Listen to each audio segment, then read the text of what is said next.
오늘 그녀는 평범한 삶을 비방하게 만들었다. 책 54페이지 중간 본문 살펴보겠습니다.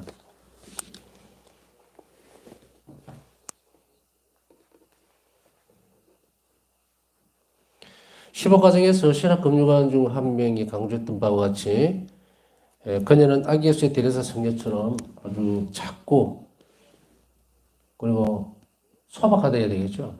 표시가 나지 않는 우리는 일반적인 아주 작은 것들로 인해서 성덕을 쌓아갔습니다. 그리고 또한 교회 지향들을 자신의 지향으로 삼았다. 이 말은 우리가 보통 보면은 교회 지향이라고 하면은 온 세상을 위해서 또 여러 영혼들을 위해서 이런 식으로 이제 큰 개인이 담당할 수 없는 부분이에요. 제가 이제 가끔씩 커뮤니티에 이런 그 지향들을, 교회 지향들을 올리기보다는 주일 미사 때 우리가 보편기도 지향하죠. 이게 이제 교회 지향인데 원체 무겁습니다. 엄청나게 무거워요. 그 지향이. 기도라고 하는 것이 이렇게 해주세요 한다고 해서 대가 없이 지불되는 것은 아무것도 없어요. 바우사 성녀는 개인 지향뿐 아니고 교회 지향을 당신이 짊어지기 원하셨기 때문에 그 고통은 수도 없이 많았고 상상할 수 없는 고통이었어요. 우리가 누군가를 위해서 기도를 해주겠다라고 마음을 먹으면 그만한 십자가를 칠 줄 알아야 됩니다. 그냥 책임성 없이 이런 사람을 위해서 기도하겠습니다. 또 이렇게 하겠습니다. 한다고 되는 문제가 아니에요. 그거는 마치도 무슨 공고문을 이렇게 붙이는 것과 같다는 이야기예요. 그래서 제가 커뮤니티에 여러분들 지향을 받는 이유는 굉장히 큰 의미가 있습니다. 여러분들 스스로는 그 지향을 치고 갈 수가 없어요. 물론 안타까운 마음들이 있기 때문에 이것도 안타깝고 이것도 도와주면 좋겠고 예수님이 이렇게 해도 좋겠고 다 좋죠. 쉽게 얘기하면 슈퍼마켓에 가가지고 자기가 사고 싶은 거 다 있는데 자기 주머니 사정도 생각 안 하면서 장바구니에다가 있는 대로 다 쓸어 담는다고 해서 그게 계산이 됩니까? 안 된다고요. 이걸 우리가 주의 깊게 잘 살펴야 돼요. 어떤 사람들은 아주 열심히 기도하면서 자기 희생을 많이 바치는 사람은 그만큼 큰 짐을 지고 있는 거예요. 남을 위해서 기도해 준다는 것은 결코 쉬운 일이 아닙니다. 그냥 우리 묵주기도나 자비기도 뭐 어느 정도 바쳐준다? 그거하고 택도 없어요. 그거는 보증금, 표현이 좀 그렇습니다만은, 보증금밖에 안 돼, 그거. 몇 수십만 불이 일 정도. 그리고 그것을 주밀하게 잘 살펴서 제가 지향이 꼭 이루어질 수 있도록 내가 어떤 희생을 바쳐야 할 것인가를 잘 살펴봐야 돼요. 우리가 일기에서 보면은 대가 없는 기도의 지향이 떨어지는 경우 없어요. 특히 바우사 성령에게 있어서 많은 어려움이 있던 영혼들을 위해서 기도할 때에 바로 즉시로 그 고통을 주어버리는 경우가 있죠. 가시관을 쓰는 그 가시관의 고통을 3시간 이상 엄청난 고통을 바로 그 자리에서 받아버리는 거예요. 그 죄인이 받아야 될 고통을 가져와야 되니까. 우리가 병자들이든 아니면 불쌍한 사람이든 이런 사람들을 외적으로만 판단하면 안 됩니다. 그 사람들이 낫기 위해서는 어떻게 됩니까? 죄의 뿌리가 빠져나와야 되겠죠. 그 사람 병을 나서주는 것도 죄를 용서하는 것도 전부 다 하나님 하시는 일이지만 그러나 저것도 우리는 거기에 대한 받침대 역할을 해야 돼요. 우리 신앙을 보고 그 일을 하시기 때문에 그래서 우리가 필요한 거예요. 우리가 자비를 베풀어야만 하나님이 자비를 우리를 통해서 베풀 수가 있는 거예요. 이거는 전에도 다 충분히 설명을 드렸죠. 전능하신 하나님께서 왜 사람이 필요한가? 그러면 사람 존재 이유 자체가 없어요. 사람의 협력을 필요로 하는 것은 하나님의 영광을 받기 위해서가 아닙니다. 우리 자신에게 선이기 위해서예요. 우리가 그렇게 함으로 인해서 원죄로 인해서 어긋났던 우리 인간적인 본성이라든지 모든 것을 하나님 안으로 어떻게 됩니까? 녹이 들어가야 돼요. 이게 덜 되면 연옥 가는 거고 안 되면 지옥 가는 거예요. 그렇기 때문에 우리 이런 불쌍한 처지들이에요. 우리의 불쌍한 처지들을 하나님께서 돌봐주셔서 우리가 하는 작은 행위를 가장 크게 봐주시는 거예요. 그래서 결국은 우리 구원의 선익이 되도록 천국에 가는데 보화를 쌓는 게 이런 거예요. 그 자비의 보화예요. 다른 어떤 것도 필요가 없습니다. 선행도 필요가 없어요. 여기에 선행도 필요 없다는 말을 어폐가 있을 수도 있는데 선행하고 자비를 분리시켰을 때 하는 이야기예요. 선행은 착한 일로 되어지면은 인간적인 착감도 얼마든지 있습니다. 그러나 인간적인 착감 안에는 무엇이 안 들어있습니까? 하나님 은총과 축복이 안 들어있어요. 인간 사는 세상 속에서는 그냥 착한 행위들은 얼마든지 할 수 있어요. 그러나 하늘에 계신 아버지께서 선하신 것처럼 너희도 선해야 된다고 했을 때는 하느님이 선하신 그 모습 그대로 선해져야 된다. 이게 선행이에요. 그리스도인이 베푸는 선은 다릅니다. 그죠? 그렇기 때문에 그 선은 뭡니까? 그게 자비예요. 근데 우리가 어디 가서 외적으로 그 사람을 물질적으로만 도와주고 더 이상 아무것도 하지 않는다면 그건 그냥 착한 일이에요. 그렇기 때문에 내가 그만한 능력이 있어서 주는 것 외에는 아무것도 안 됩니다. 그러나 그 사람에게 내가 자신이 힘들고 어려운 고통들을 예수님께 드리고 그 사람이 죄에서 빠져나올 수 있도록 해준다면 이것은 자비행위가 되겠죠. 이제 여러분들은 어느 정도 배웠기 때문에 일일이 이렇게 설명을 안 드려도 되지 싶습니다. 개인의 재앙들, 그것을 지기 위해서는 우리가 그만큼 충실하고 거룩해져야 됩니다. 거룩해진다는 것은 단단해진다는 거거든요. 이 표현을 이렇게 식으로밖에 할 수가 없어요. 예를 들어서 운동을 하나도 하지 않는 허약한 사람하고 어느 정도 조금이라도 운동을 하는 사람하고 차이가 있죠. 그래서 열심히 운동을 하고 헬스장 다니든지 아니면 뭐 등산을 하든지 하여간 매일 운동을 해서 탄탄한 근육질로 만들어진 사람은 많은 일을 할 수가 있죠. 그런데 아무것도 하지 않고 정말 취미생활이라고 하는 숨쉬기 운동밖에 안 하는 사람이 있다면 이 사람은 어떤 짐도 못 집니다. 1kg짜리만 갖다 얹어놔도 무겁다고 그냥 넘어질 뻔할 거란 말이야. 이 말은 바로 예수님께서 허락해 준 사람, 바울사 성녀는 비유를 하자면 완전히 강건한 인물이었어요. 자신의 기도 생활과 영성사일이 그만큼 탄탄해지고 단단해졌기 때문에 이러한 고통들을 받아들이기 쉬운 건 아닙니다.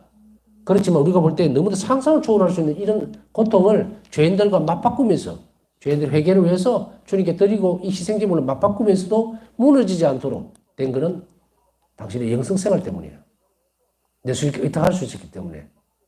결코 쉬운 일은 아니지만 무너지지는 않습니다. 근데 우리 이 왜 이 말씀 드리지 아시겠죠? 여러분들 중에서 혹시라도 누구라도 그 병자든 가난한 사람이든 또 불쌍한 사람이든 그 사람들을 위해서 기도하고 싶다면 여러분들이 희생해야 된다는 얘기예요. 그게 단지 편리한 내 편리 위주로 그 묵직이도 좀 받쳐주고 뭐 아니면 십자가 일 해주고 그런 식으로 그런 이야기를 하는 게 아닙니다. 다른 희생을 드리라는 이야기예요. 자, 이 희생이라는 말을 너무 그렇게 또 복잡하게 생각하실 필요는 없습니다. 와, 그럼 어떤 희생을 드려야 되나? 순교를 해야 되나? 그렇게 생각할 수 있는데 아니에요. 바울사는 영성에서 잘 배워왔으면 아주 작은 일을 큰 사랑으로 해요. 그 사람을 위해서. 자, 하느님 앞에서 제가 이렇게 설명을 드렸지만 큰 희생을 드려야 된다고 했을 때 와, 그러면 우리는 못하는 거 아닌가라고 생각할 수 있겠죠. 그렇게 하지 마세요. 근데 평범한 삶을 비범하게 만들었다는 것을 잘 배웠으면 정말 작은 일에 대해 화를 낼 수 있는 부분들이 있어도 정말 이것을 가난한 병자들을 위해서 힘든 사람을 위해서 암 치료를 받는 투병하는 사람을 위해서 내가 그걸 참아받는다. 엄청난 희생이에요. 큰 사랑입니다. 이렇게 하시라고. 이제 조금 가벼워졌죠? 저렇게 하면 되구나 하고. 제가 자꾸 희생 그러니까 아주 그냥 순교에 버금가는 엄청난 희생을 덜어야만 되는가 보다라고 생각하지만 그게 아니고 처음부터 천천히 잘 따라왔다면 제가 말씀드린 게 무슨 내용인지 알 거다. 제가 항상 되뇌면서 여러분들에게도 말하고 저도 묵상을 계속하고 늘 돌아보는 것은 가장 작은 일을 가장 큰 사랑으로 하십시오. 주님께 대한 이거예요. 지금 우리가 보고 있는 것이 바로 이 부분이에요. 소아데레사 부분이라든지 바로 바울사 성령 가장 작은 일로 인해서 교회의 지향까지도 가지고 오셨다. 이것을 우리 또한 해야 합니다. 교회를 사랑하고 교회의 선익이 되어야 되겠죠. 자, 우리 부분 중에서 보면은 이제 이런 것들, 안타까운 병자들에 대한 기도들이 많이 올라옵니다. 또 정말 불치병이라든지 여러 가지가 있고 안타깝죠. 그러나 여기에 같이 기도해 주겠지만 이 기도를 저 사람이 내 눈에 띄었을 때 내 몫이에요. 첫째로는. 먼저로는. 그렇기 때문에 그걸 피하거나 회피하려고 해서는 안 된다. 또 넘겨주고 나는 모르겠다 해서도 안 된다. 그들을 위해서 내가 그 사람을 만났을 때는 정말 어려운 환자를 내가 만났을 때 내 직업상의 이유로 만나는 사람도 있고 또 어떤 병원을 갔다가 또 안타까운 사람 볼 때도 있고 그래요. 제가 어머니 봉성체를 하러 갔는데 그 병원에, 요양병원에 이제 성체를 하나만 모시고 갔거든요. 그런데 갑자기 어느 방에서 소문이 났는지 할머니 한 분이 와서 영성체를 같이 할 수 없겠느냐 그래요. 그래서 저는 딱 그 생각에 저 할머니 참 복이 많다. 복이 많다.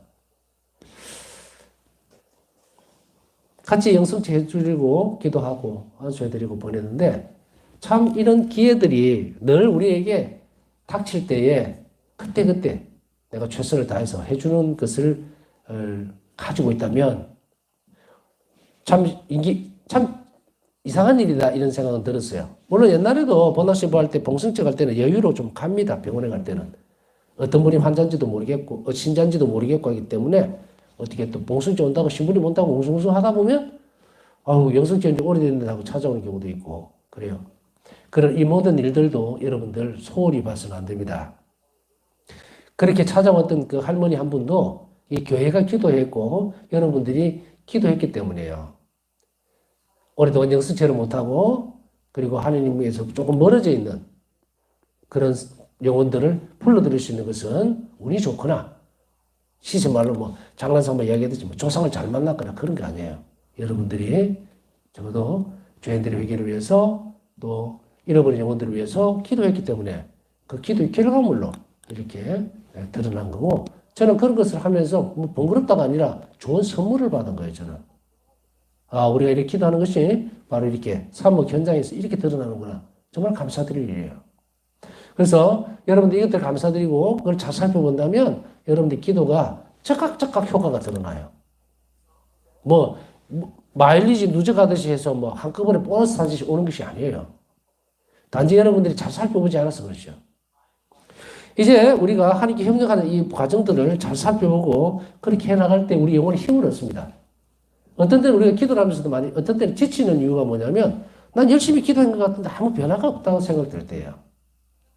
그러나 바울사 성령 안에서 보면 바울사 성령은 늘 근처에서 주변에서 하나님 자비의 손길을 보려고 애를 썼죠. 여러분들이 그런 노력을 더 하셔야 돼요. 그렇게 했을 때 우리가 그 일로 인해서 감사드릴 수 있고 우리가 감사드린다는 건 내한테 맛있는 게 생긴다든지 아니면 돈이 생긴다든지 아니면 무슨 어떤 걱정거리가 해결됐을 때에 한 자비를 느낀다고 생각하지만 그 범주를 벗어나야 됩니다. 어떤 한 사람이 변화되는 것을 보고 하나님 자비를 봐야 되고 감사드릴 줄 알아야 되고 어떤 사람이 또 성사를 보고 회개할 수 있는 기회가 또 닿았을 때 그때 교회에 대해서 감사드리고 이런 것들이에요. 그것이 여러분들이 점진적으로 하나님 자비를 체험하는 그 길이 됩니다. 다양해진다는 이야기예요. 한쪽만 쫙 쳐다보고 있으면 나한테만 주어지는 그런 것들을 찾아내기가 굉장히 힘듭니다. 그렇게 되니까 늘 그렇게 감사하고 기뻐할 수 있는 일이 과연 내가 뭐가 있을까라고 생각되죠. 그러나 그냥 감사드리는 거예요. 오늘도 하루 종일 있으면서 저한테 무슨 일이 있었고 그런 건 없어요. 그러나 또 다른 한편 보면은 모든 것이 다 감사한 일들이 되는 거예요. 오늘 정말 식사 안 굶고 밥 먹을 수 있었고 또 특별히 안 아프고 좀 배터리가 좀 빨리 닳기는 하지만 그래도 성시간 할 수 있도록 허락해 주셨고 또 오늘 보면은 오늘 2시 미사할 때에 전혀 또 예측하지 못했던 신자분들이 또 찾아와서 같이 함께 미사했고 감사한 일이에요. 이것만큼 더 감사한 일이 뭐가 있습니까? 없죠. 뭔가 아까 얘기했듯이 내한테 주어지고 닥치는 이런 일들에만 집착을 하면 이기주의적이 돼요. 이기주의적이 되면서 그 자비를 체험할 수 있는 기회가 줄어듭니다. 그래서 하나님께서 이 땅에서 이 주변에서 베풀어 주신 자비에 감사드릴 줄 알 때 그때에 우리도 하나님께서 오는 은총들을 또 받을 수가 있어요. 이런 연습들을 여러분들이 잘 하시면 됩니다. 그녀의 사도직에 대한 완전한 표현은 예수님 말씀에서 발견할 수 있다. 나에 따라 나를 위해 기도와 희생으로 영혼들을 구하며 첫째, 두 번째, 그들이 나의 자비에 의탁하도록 격려하는 것이 너희 사명임을 알아라. 일기 1690번. 영혼들을 구하는 것이 너희 사명이다. 바울사 성령에게 주어져 있는 사명이 아닙니다. 우리 한 자비를 아는 순간에 그때부터 우리도 이 사명의 중심부에 둘러야 되는 것을 잊지 말아야 합니다. 자, 앞에서 설명드렸죠. 기도와 희생으로 영혼을 구할 수 있는 거예요. 말로 될 수 있는 것이 아닙니다. 공짜는 없어요. 내 희생이 예수님의 십자가에 보탬이 될 때, 그때 비로소 영혼들을 위해서 하나님의 자비를 베풀 수 있다는 것을 꼭 기억해야 됩니다. 자, 그 다음에 3번으로 장을 바꾸어서 그녀는 평범한 삶을 비범하게 만들었다. 제목이죠. 자, 이 책의 제목과 같습니다. 그녀는 평범한 삶을 비범하게 만들었다. 저는 이 단어에서, 이 말에서 정말로 큰 희망을 발견한 거예요. 제가 영성신학을 공부할 때에 논문을 준비하면서 이렇게 얘기를 했어요. 모든 사람, 모든 그리스도인은 성인이 되어야 한다. 성인으로 불려다. 이런 말을 했어요. 사실은 말 단위를 보면 마찬가지예요. 바울 사도의 말씀처럼 모든 그리스도인들 성도들이라고 그랬죠. 상투스, 성인이라는 이야기예요. 거룩한 사람. 그리스도인은 성인이어야 돼요. 그죠? 하느님의 자녀이기 때문에 거룩해야 되고, 거룩한 사람은 성인이거든. 그런데 그 그리스도인의 본분에 맞도록 살아야 돼요. 맞도록 살아야 되는데 이 길에서 너무 큰 갭이 발견되는 거예요. 성인들이 있고 우리가 있고. 그럼 우리가 이렇게 걸어가면서 그다음 중간에 이제 수도자들이 있죠. 여기서 그러면 평범하게 살아가는 우리들에게 있어서는 수도 생활로 다 갈 수는 없죠. 그럼 하느님은 도대체 모든 일을 다 성인이 되도록 초대를 해놓고 그 길을 우리에게 어떻게 제시를 해주고 계실까? 저는 이제 오륜대 성사를 주러 가면 거기에 이제 오륜대에 사매가 또 있거든요. 복자수녀에. 사매들 100명씩 뭐 100명 넘는가 모르겠어요. 자세는 안 봤는데 100명 이상 되지 싶은데 그 사매가 뭡니까? 그 수도의 영성을 사회 살아가면서 조금이라도 배우려고 하는 거예요. 그래서 사매에 들어가거든요. 그런데 그러면 사매에도 들어갈 수 없는 사람들은 어떻게 해요? 뭔가 누구나 쉽게 접근할 수 있는 길이 분명히 있을 텐데 그것을 저는 신학교 때부터 많이 찾았던 것 같아요. 특히 관심이 많았던 것은 그때 당시에 독신으로 살아가야 되는 사람들에 대한 관심이 굉장히 많았어요. 꼭 수도자로서 살면서 독신 생활을 하는 사람 이외에도 앞으로 세상은 많은 독신자들이 삶을 살아가게 될 텐데 교회는 이 독신에 대해서 권고할 때에 어떻게 하느냐. 자신의 쾌락을 위해서나 자신의 즐거움이나 자신의 편의함을 위해서 독신 생활을 한다는 것은 금지하고 있어요. 하지 마라. 금지하고 있다는 게 법적으로 금지하고 있다는 그런 의미 아닙니다. 권장되지 않습니다. 왜냐하면 그건 지독히 이기적인 독신주의예요. 물론 이 안에는 결혼을 하고 싶은데 못하는 사람까지 포함시키는 것은 아닙니다. 오해 없이 들으세요. 이 말은 뒤에 말을 하기 위해서예요. 그러나 교회가 권고하고 있는 것은 뭐냐면 독신 생활의 참된 목적이 그것은 더 큰 사랑을 위해서예요. 더 큰 사랑을 위해서. 이 바울 사도의 권고에서 나오잖아요. 혼자 있는 사람은 혼인하지 말고 그냥 사는 것이 좋겠습니다. 또 결혼한 사람은 결혼한 대로 그대로 있으십시오. 이혼하지 말고. 모든 것이 주님을 위해서 해야 된다면 바울 사도는 벌써 이미 꿰뚫고 있죠.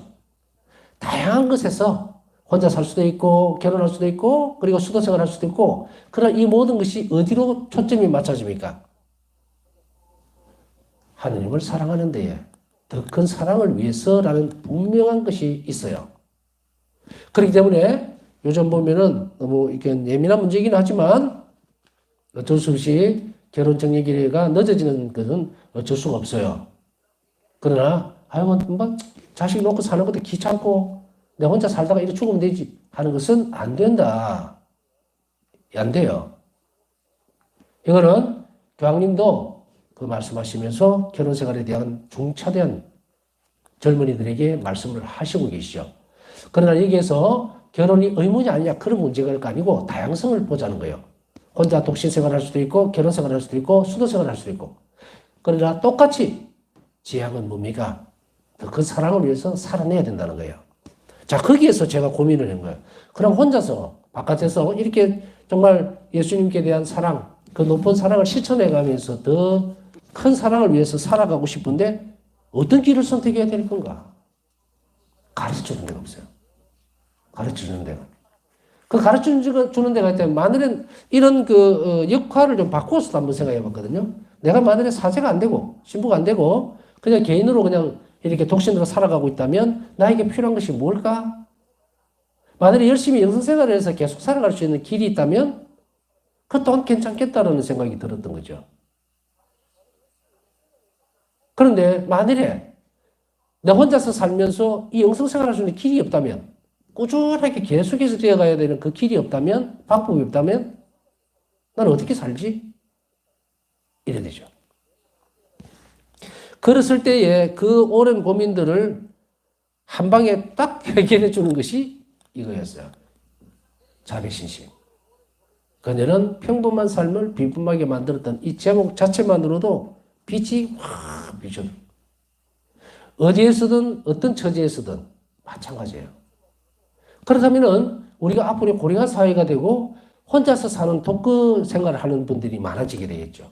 때때로 배우자를 떠나보내서 혼자 살아야 될 때도 있고. 그랬을 때 이들을 어느 쪽으로 데려올 것인가에 대한 확신성, 그 길은 여기에 있더라고요. 제가 이제 연세 많으신 분들을 보고도 그러거든요. 저를 잘 따라오세요. 나를 잘 따라오라고. 이거 여러분들 앉아서 뭐 할 일이 있고 없고 텔레비 보고 할 시간 없어요. 계속 공부하고 나를 따라오세요. 내가 계속 가르쳐 줄 테니까. 공부하고 기도하고 실천하고 이거 하루 종일 바빠. 뭐 양로원에 가가지고 무슨 뭐 경로당이죠. 양로원이 아니고 경로당 가서 10원짜리 화투 치고 할 시간 없어요. 얼마나 행복해지는데. 내가 젊을 때 하지 못했던 것, 하나님께 대한 사랑을 듬뿍 받을 수도 있고 듬뿍 드릴 수도 있다면 비단 이것을 노년의 행복이라고 이야기하겠습니까? 아닙니다. 영원한 행복이에요. 그동안에 우리가 너무 길을 몰랐기 때문에 못했다면 이제 해야 돼요. 여기에서 얼마나 넓은 길이 남았는지 모릅니다. 이제 사람들에게 얼마든지 얘기해 줄 수가 있어요. 정말 저도 24년 동안 지금 계속해서 책을 보고 읽고 또 보고 하지만 한시도 지루할 틈이 없어요, 사실은. 저는 술도 안 마시고 골프 칠 줄도 모르고 뭐 아무것도 없어요. 그렇다고 해서 지루하고 따분한 시간인가? 그런 것도 없어요. 그렇다고 해서 또 보면, 달리 보면은 뭐 다른 사람들이 막 그냥 1년 360일 피정을 와서 내가 바빠서 정말 앉을 시간도 없어요. 그런 사람도 아닙니다. 네? 어쩌다가 가뭄이 콩나듯이 톡톡 들어오긴 하는데 지금은 그래도 정말 은혜롭게도 많은 분들이 좀 이렇게 찾아주고 하기 때문에 그것 또한 하나님께서 마련해 놓으신 축복의 길일 거고 저는 또 할 일이 많아서 좋고 여러분들은 배울 기회가 많아서 좋고 자 이제 이 말을 하는 이유는 그녀는 평범한 삶을 비범하게 만들었기 때문에 여러분들의 일상생활이라 사실은 제 일상생활이라 같습니다. 저도 빨래하고 밥하고 뭐 개똥 치우고 또 돌아다니면서 풀이선 풀 베고 풀 뽑고 여러분들도 보다 바쁘면 바빴지 그거 없어요. 단지 다른 게 있다면 저는 미사를 집전해야 되고 그리고 제 기도 생활 또 시간들 맞춰서 하는 그거 외에는 그거는 제 몫이니까 또 여러분은 여러분들대로 또 다른 몫이 있겠죠. 사회생활 하면서 가정생활 하면서 그 몫을 보고 떼놓고 나서 나머지 부분을 보면 여러분이나 저나 똑같은 이야기예요. 그랬을 때에 어떻게 하면 평범한 삶을 비범하게 만들 수 있을까라는 이 말은 내가 어떻게 하면 오늘 하루 이 작은 이 수고와 고생을 통해서 큰 일을 할 수 있을까로 고민하는 거예요. 같은 것이라더라도. 그랬을 때에 나는 예를 들어서 A라는 작은 일들을 오늘 지금 하려고 해요. 아주 좀 더 구체적으로 얘기하면 어떤 분이 찾아왔어요? 그런데 들어오세요. 그냥 기도하세요. 이렇게 할 수도 있어요. 그거는 온화하거나 친절한 태도가 아니죠. 그래서 내가 조금 귀찮고 약간 힘이 들어도 가서 뭐 불편한 것은 없는지 또 도움을 줄 것은 없는지 또 기도는 할 줄 아는지 살펴보고 또 이렇게 시간을 만들어주고 그렇게 하는 게 저는 그것을 이 공간 안에 온 사람에게 나는 사랑을 다해서 주려고 하는 거예요. 또 내 성격상 또 뭐 어떻게 보면 제가 젊을 때는 아따 성격 까칠하게 생겼다 소리를 하도 많이 들어가지고 하기서 그때는 제가 몸무게가 한 50kg 나갔어요. 그러니까 좁혀하게 생겼지 뭐. 거기다가 말도 아주 부드러운 말을 쓰지도 못하고 이러다 보니까 좀 그런 건데 그래도 좀 사귀다 보면 다 좋다 그래요. 근데 이게 처음 부딪히는 첫인상이 좀 그래서 그렇지 지금은 이제 조금 볼에 살이 붙으니까 약간 후득해 보이는 부분은 좀 있지 않겠나 싶은데 착각 아니겠죠? 여하튼 이런 작은 일들을 통해서 저도 실천하려고 애를 쓰고 있고 나에게 오는 사람들에게 예수님을 정말 잘 모시고 갈 수 있도록 다시 출발할 수 있도록 해주고 싶고 용기를 가지고 갈 수 있도록 그래서 저는 여기서 용기와 은총을 받아가십시오가 아니라 예수님을 모셔가시라고 얘기를 해요. 예수님을. 그래서 사회 안에서 좀 더 새로운 출발을 할 수 있도록 만들어주고 싶은데 바로 이런 일들도 여러분들이 실생활에서 충분히 할 수 있는 부분들이기 때문에 이것을 통해서 여러분이나 저나 뭐가 된다? 성인이 될 수 있어요. 그러니 힘써 노력하자는 거죠.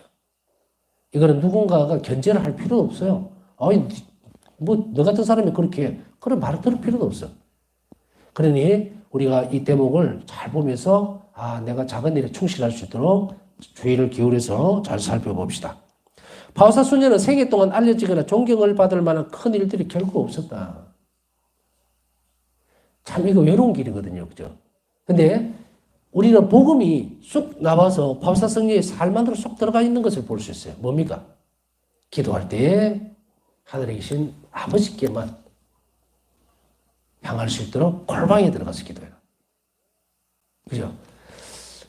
안 그런다 하더라도 우리가 무슨 기도나 또 희생 뭐 이런 것들을 꼭 감추어서 하는 것들도 있지만 때때로 다른 사람에게 조금 인정을 받으려고 하는 그런 영적 시기나 욕심도 반드시 끼어들어 있습니다. 초기에는.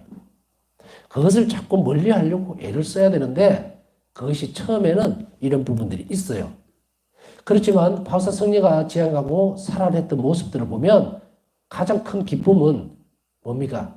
숨을수록 예수님께만 집중되는 것. 이게 결론이에요. 결론이라.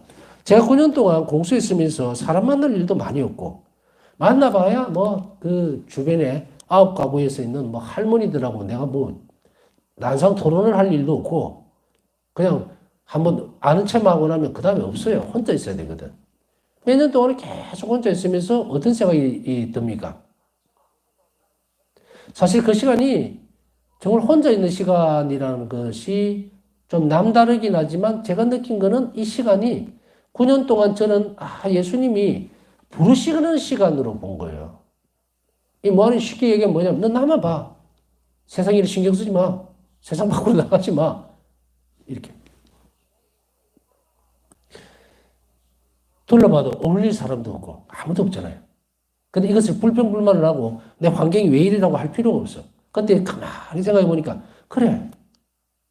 내가 세상 일에서 지금 이 시간은 정말 예수님만 바라봐야 되는 시간인가 보다. 제가 이 이야기를 굳이 꺼내는 이유는 여러분들 가운데서도 혼자서 지내하는 분들이 있기 때문이에요.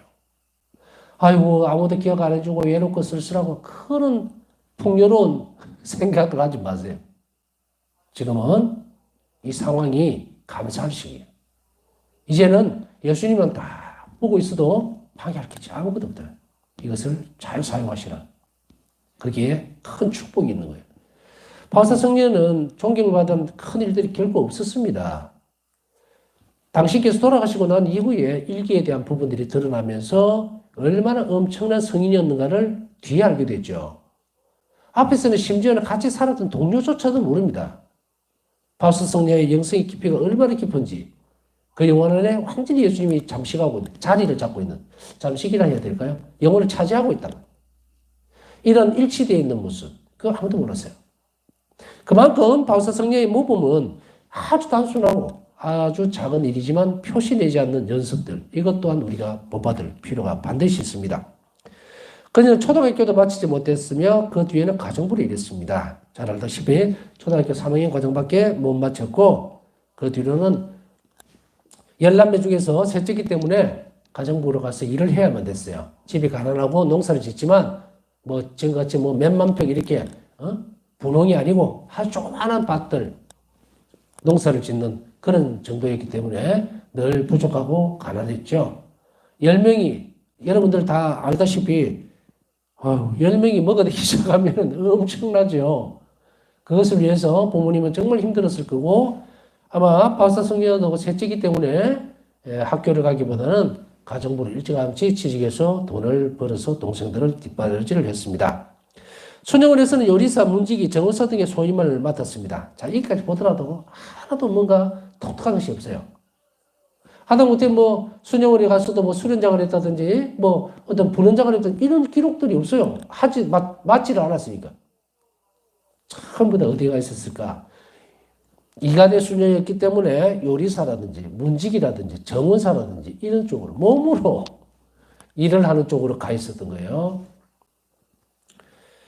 그녀의 삶은 겉으로 보기에는 판에 박힌 기도와 노동으로 하루하루가 똑같다. 단조롭고 따분했다.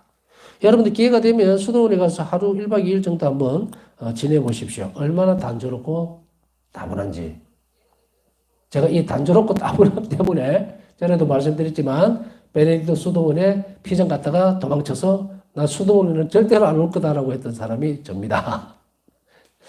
근데 나중에 알고 보니까 잘못 알았더라고요. 신부되고 나면 뭐 바깥으로 나가서 본당도 맞고 이러던데 그런 모습을 안 보여주고 그냥 닭장같이 생긴데 2층 침대 2개 놓고 그 좁아 터진데 한여름에 나 죽을 것 같아서 기도만 하고 그러는 줄 알았어요.